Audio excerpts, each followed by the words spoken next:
सभी को नमस्कार। हमारे चैनल में आपका बहुत बहुत स्वागत एवं अभिनंदन है। हम पढ़ा रहे हैं संस्कृत व्याकरण प्रवेशिका डॉक्टर बाबूराम सक्सेना की, जो कि आपके यूपी टीजीटी में लगी है। हमारा चल रहा है इसमें प्राकथन। ये है हमारी दूसरी वीडियो।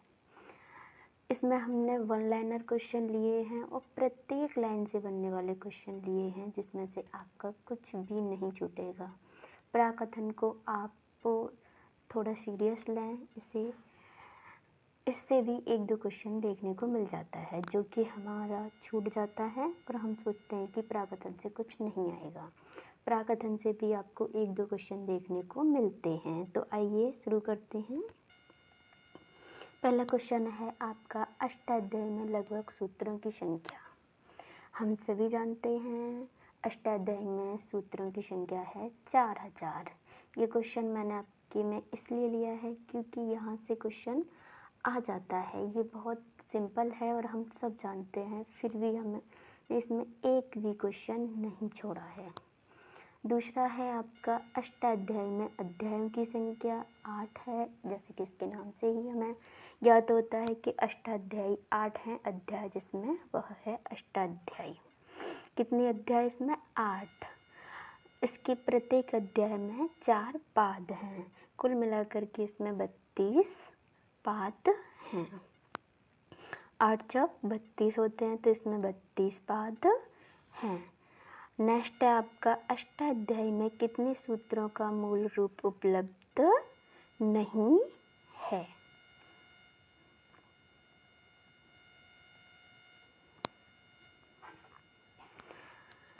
अष्टाध्यायी में कितने सूत्र हैं? 4000। 4000 सूत्रों में से केवल 5 सूत्र ऐसे हैं जिनका मूल रूप हमें नहीं मिलता है। बाकी के शेष सभी का हमें मूल रूप प्राप्त है।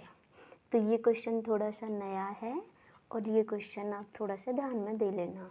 कितने ऐसे सूत्र हैं? 5, जिनका मूल रूप हमें नहीं मिलता है। अष्टाध्यायी में कितने अध्याय हैं? 8। 8 अध्यायों का विभाजन इस प्रकार है। पहले अध्याय में आपकी संज्ञाएं हैं और परिभाषाएं हैं। क्या हैं?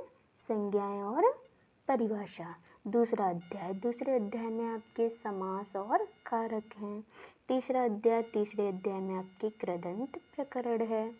चतुर्थ अध्याय और पंचम अध्याय, भूल नहीं जाना, चतुर्थ और पंचम अध्याय, इसमें आपके तद्धित प्रकरण है। षष्ठम और सप्तम अध्याय, इसमें आपका क्या है? तिंग प्रकरण है। लास्ट आपका क्या है? अष्टम अध्याय, इसमें क्या है? संधियां हैं। अब इसमें हमारी समस्या क्या होती है ना, कि हमें याद नहीं होता, हम भूल जाते हैं कि किस में क्या है, किस में क्या है। तो हमें इसे थोड़ा सा रिलेटेड करके याद करेंगे। तो आइए हमारे साथ।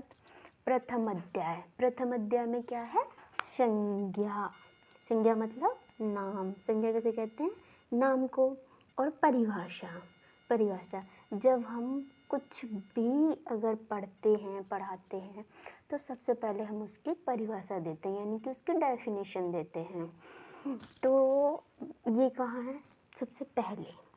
तो सबसे पहले हम क्या देते हैं? डेफिनेशन देते हैं, परिभाषा देते हैं, इसलिए प्रथम अध्याय। और नाम, सबसे पहले हम किसी भी चीज़ को नाम देते हैं। जैसे कि हमारे घर में यदि बच्चा भी होता है तो पहले हम उसे नाम देते हैं, तब बाद में उसे हमेशा उसी नाम से बुलाया जाता है। ऐसे ही हम किसी भी अध्याय को पढ़ाते हैं, किसी भी विषय को पढ़ाते हैं, किसी भी टॉपिक को पढ़ाते हैं, तो पहले उसकी परिभाषा देते हैं। जैसे कि हम पढ़ा रहे हैं संज्ञा, तो सबसे पहले हम संज्ञा की परिभाषा देंगे, तो परिभाषा से स्टार्ट करेंगे। इसी तरीके हम नाम से, सबसे पहले अगर हमें किसी से बातें करनी है, हमारा कम्युनिकेशन किसी से हो रहा है, तो हम क्या करेंगे? सबसे पहले उसका नाम पूछेंगे, आपका नाम क्या है? तो ये क्या है? प्रथम। तो प्रथम अध्याय में क्या? परिभाषा और संज्ञा यानी कि नाम। दूसरे अध्याय में भी 2 चीज़ हैं, समास और कारक। समास को इस समय हम समाज पढ़ लेते हैं, ठीक है। समास, समाज। तो दूसरा हमारा क्या काम होता है? समाज, ठीक है। हमारा दूसरा काम समाज होता है। पहला हम जन्म लेते हैं तो हम फिर दोबारा कहाँ आ जाते हैं? समाज में आ जाते हैं। समाज में आके हम क्या करते हैं? कारक, कारक यानी कि हम कार्य करते हैं। समाज में आके तो हम कार्य करते हैं, तो ये दूसरा हमारा दूसरा काम क्या है? समाज में आके कार्य करना, कारक। तीसरा कृदंत, यदि हम समाज में आकर के कार्य करते हैं तो हम कृदंत करने लगते हैं, यानी कि कृदंत, क्र यानी कि हम रुदन करने लगते हैं। कृदन कर रहे हैं हम, कृदन कर रहे हैं, फिर रुदन, कृदन कर रहे हैं। यदि हमारा काम नहीं होता समाज में आके तो हम कृदन करने लगते हैं। किसके बाद? समाज के बाद, दूसरे अध्याय के बाद हमने क्या किया? कृदन किया हमने, ठीक है। हमने जब कृदन किया तो हमारे घर वाले आए उसके बाद चौथे और पाँचवें नंबर पे। पहले चौथे पे हमारी मम्मी आई और पाँचवें पे हमारे पापा आए, और उन्होंने क्या किया? तद्दित कर दिया, हमें ताड़ दिया। जिस समाज में आके हमने कार्य किया, यहाँ हमें समस्या हुई, और यहाँ आकर के हमारे मम्मी पापा दो लोगों ने आकर के हमें ताड़ दिया, ठीक है।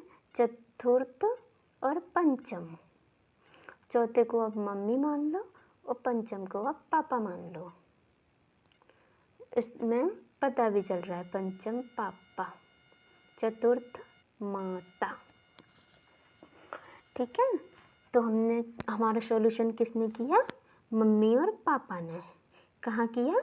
चौथे और पाँचवें में। हमें क्या किया? तार दिया, तद्दित कर दिया, ठीक है। इसके बाद छठा और सप्तम, ठीक है। छठा और सप्तम,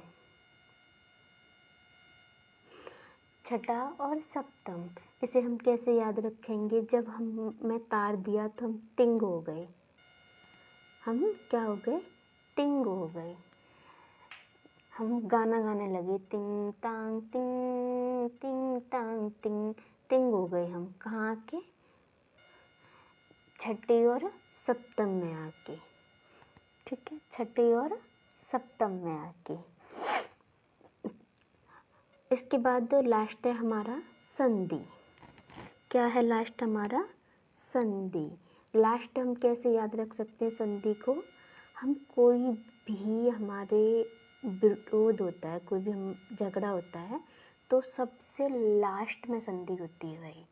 संधि ऐसी नहीं कि डायरेक्ट गए एक युद्ध हो रहा है, उसने एक प्रस्ताव भेजा कि आप हमसे लड़ने आओ, तो वो डायरेक्ट संधि नहीं भेजेगा, एक दो बार लड़ेगा। जब उसे लगेगा कि मैं हार रहा हूँ तो फिर वो उसकी संधि को मान लेगा।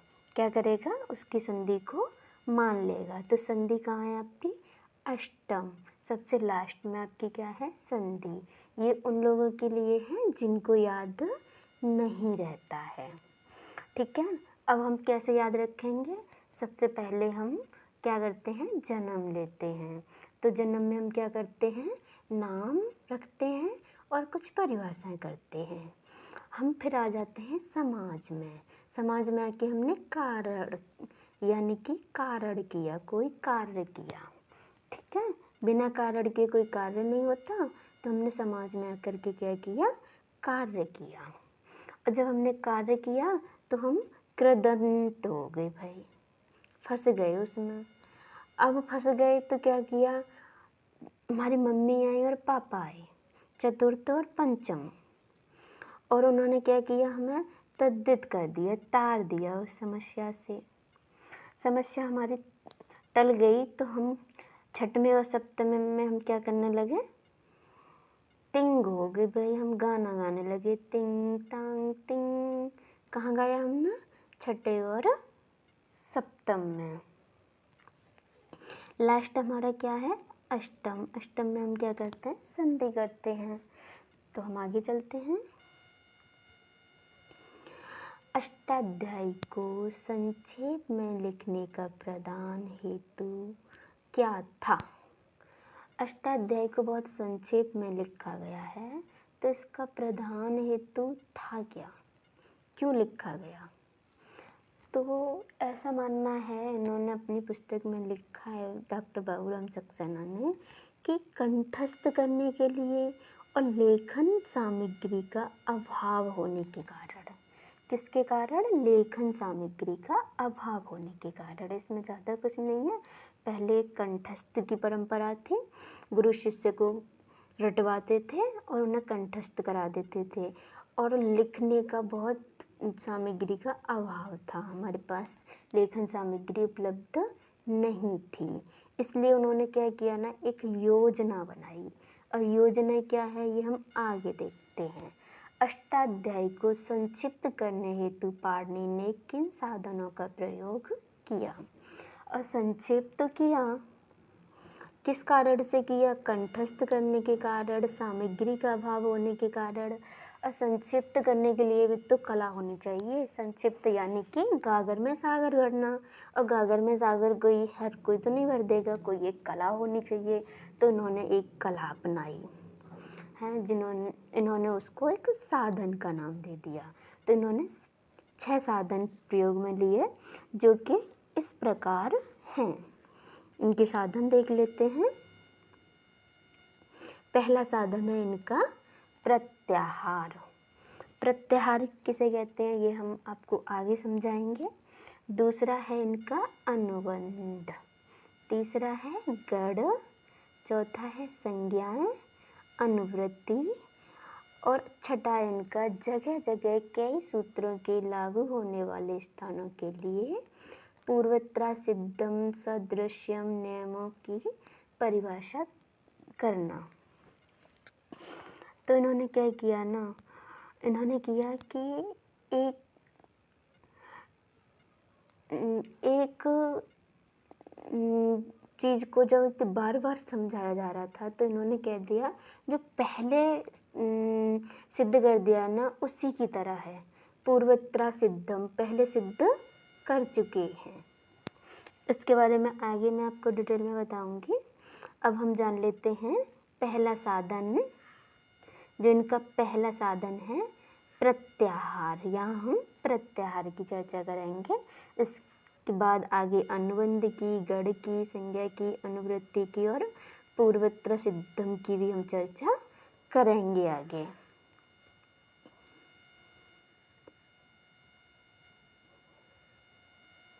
प्रत्याहार, महेश्वर सूत्रों के बारे में आप सब जानते होंगे। महेश्वर सूत्र जिन्हें शिव सूत्र भी कहते हैं या पाणिनि सूत्र भी कहते हैं, जिनमें पूरी संस्कृत वर्णमाला प्रोहित है।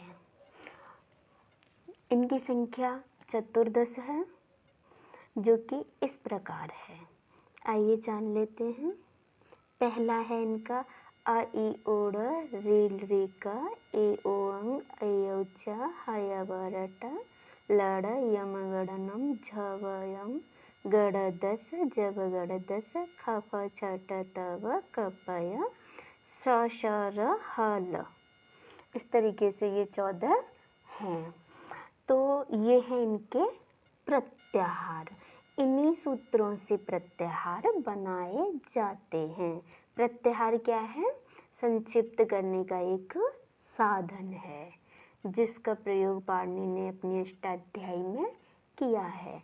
तो देख लेते हैं किस तरीके से इन्होंने संक्षिप्तीकरण किया है। पहला है इनका अ इ ओ ड़। तो ये एक शब्द है अड़। ये क्या है?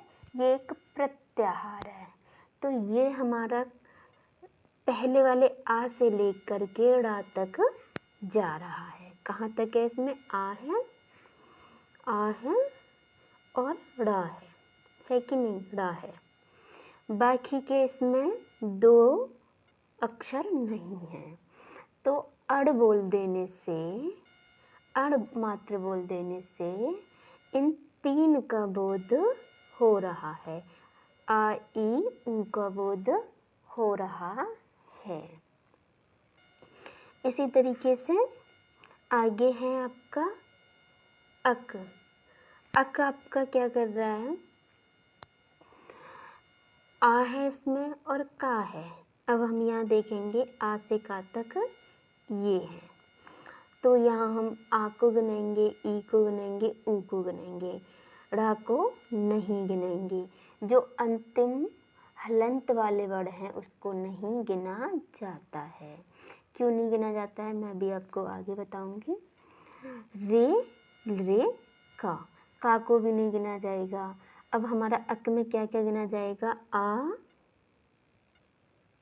यहाँ लिख लेती हूँ, आ,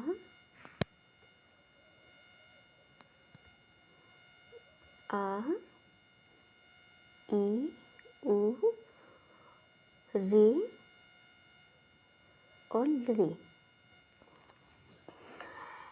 अक मात्र बोल देने से आपका आ, ई, ऊ, रे का बोध होगा। यहाँ से हमने आ लिया और यहाँ से हमने का ले लिया यहाँ पीछे से, तो ये बन गया अक। इस तरीके से उन्होंने संक्षिप्तीकरण किया। इनका नाम दिया गया प्रत्याहार। जो कि नाम जो दिए गए हैं ना पहले वाले अध्याय में, संज्ञाएं और परिभाषाएं हैं ना, उसी वाले अध्याय में इसको नाम दे दिया गया प्रत्याहार। प्रत्याहार किसे कहेंगे, इन वाले जिस तरीके से ये बने हुए हैं इसको हम क्या कहेंगे, प्रत्याहार कहेंगे। जो किससे बनाए गए हैं, महेश्वर सूत्रों से बनाए गए हैं। प्रत्याहारों की संख्या 42 है, किंतु आपको विशेष याद रहे कि आपके सिलेबस में यदि पूछा जाता है, आपके टीजीटी में पूछा जाएगा तो आप 43 ही लिखेंगे।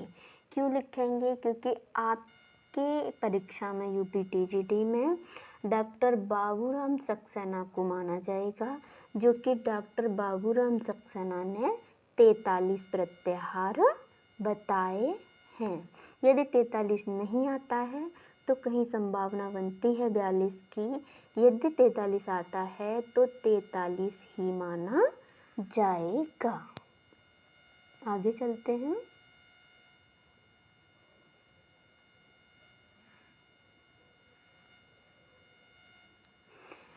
ये एक सूत्र है हलंत्यम। हलंत्यम सूत्र क्या करता है,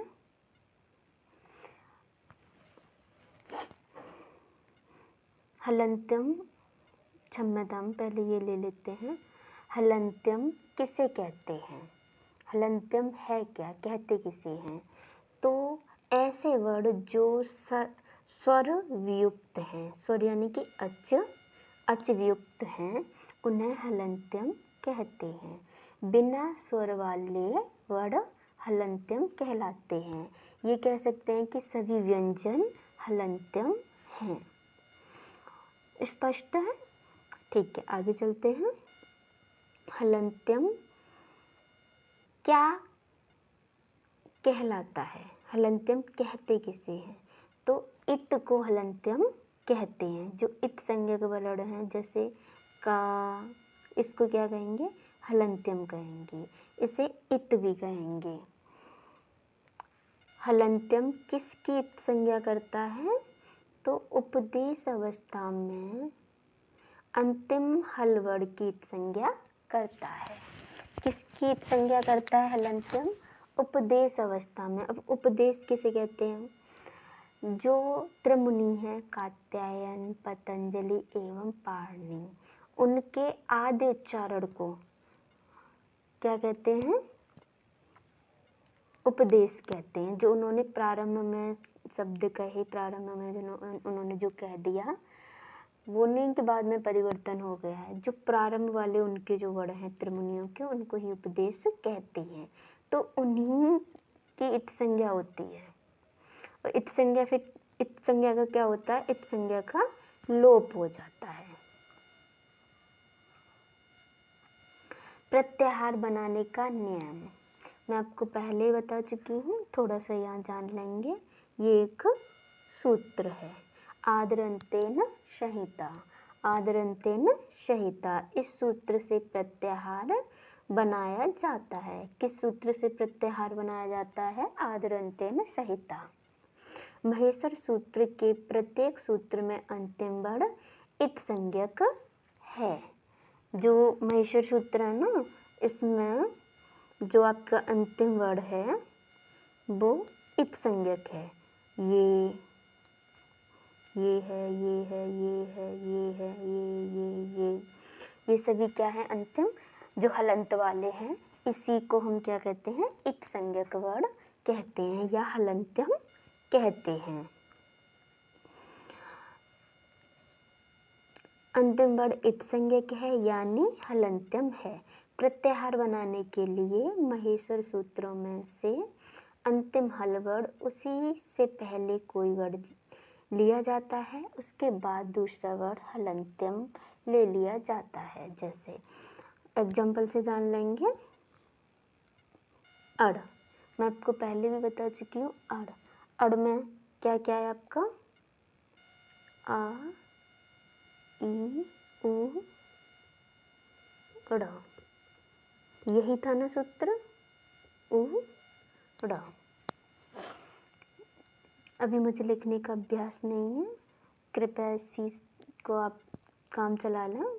क्षम्यताम इसके लिए, मैं अभ्यास करते करते सीख जाऊंगी अगर आप सभी का आशीर्वाद और कृपा रही तो। अ, ई, ओ, ड़। अब यहाँ से हमने आ ले लिया और यहाँ से ड़ा ले लिया, तो ये क्या हो गया? अड़। अड़, अड़ हो गया ये। तो ये क्या हुआ? ये संक्षेपित तो हुआ। तो संक्षेपीकरण के लिए क्या किया उन्होंने? प्रत्याहार का प्रयोग किया। तो ये उन्होंने एक टेक्नोलॉजी अपनाई और इस तरीके से पहला और लास्ट लेकर के बीच वाले को इन्होंने लुप्त कर दिया और इसे संक्षेप कर दिया। इसके अंदर आने वाले सभी वर्ण गिने जाएंगे, किंतु विशेष ध्यान रहे जो अंतिम वर्ण है इत वाला वो नहीं गिना जाता।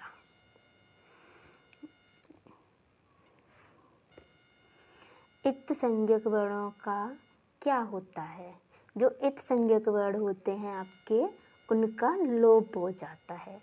एक सूत्र है तस्य लोप। ये क्या करता है? आपका इत संज्ञक वर्णों का लोप कर देता है। अब थोड़ा सा हम यहाँ प्रत्याहार बनाना सीख लेंगे। ये आपके 4 सूत्रों में क्या है? स्वर हैं। स्वर हैं और 10 सूत्रों में आपके व्यंजन हैं। क्या है? व्यंजन हैं आपके। इनमें आपके व्यंजन हैं।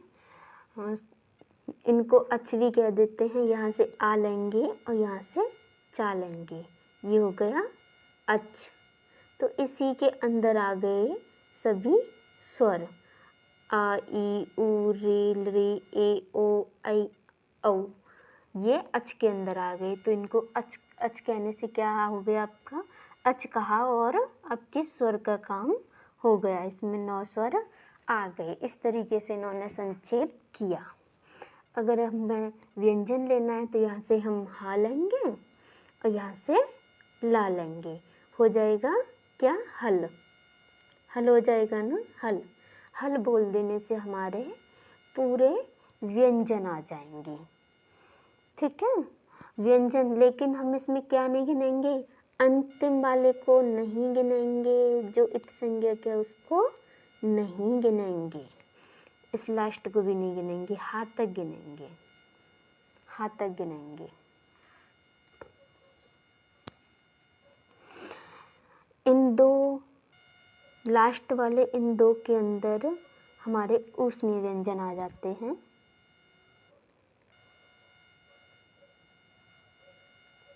ऊष्मीय व्यंजन आ जाते हैं। यहाँ हमारे अनुनासिक आ जाते हैं। इसमें सभी 7वें में अनुनासिक आ जाते हैं। और आपके यहाँ पर आपके